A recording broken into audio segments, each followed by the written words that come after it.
me call your attention back, please. You're a really nice professional group. You talk softly and you look and you engage with each other nicely. I love watching that.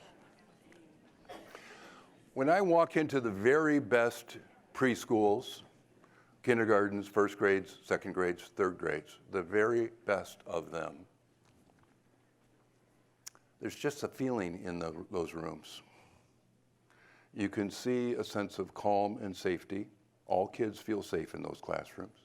You can see that they have a relationship with their teacher. Very often they have a relationship with one another. In all of those cases, the teacher has gone to great lengths to make sure that those kids get to do stuff at which they are highly successful in their instructional zone. She works really hard to make that happen.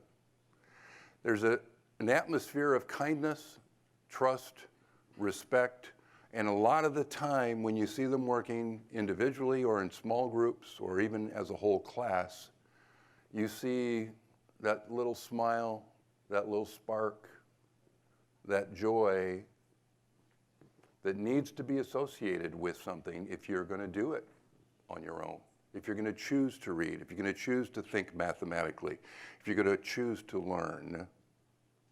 In your own life, how do some of you know the connection between teaching and joy? That's one of those out loud questions. I'm hoping that somebody will raise their hand and give me an out loud answer. How do you personally know the connection between great teaching and great learning and joy?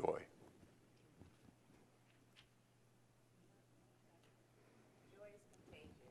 Yes, ma'am. Use your playground voice, please. I'll come all the way back. Our table talked about if you love teaching, that helps. If you love what So you're saying if you're a teacher and you love your job, it matters. It shows in the work that you do, in your mental health, in your physical health, and in the quality of working, thinking, problem solving, and planning you bring to your classroom. Wow, is that ever true? And is there science to support that? Yes, plenty of it.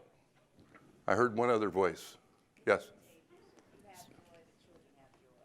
Say that again. It's contagious. Ah, You have joy, then the children have it. she says joy is contagious. Some days when the kids have it, they give a little to you. Some days when you have it, you share a little bit with them. But a classroom with joy is more likely to be a classroom where kids feel safe, where kids feel connected, where their brain is in an optimal state for learning, not in a stressed or a trauma-related state. You can't get to joy from there. You have to create a culture and a connection and instructional opportunities that allow that to live in your classroom. Does it matter? If I were to assess a teacher, one of the most important things I would look for would be that culture, that atmosphere, maybe even a little bit of love demonstrated in the behaviors of the people in that classroom. Is that fair to say?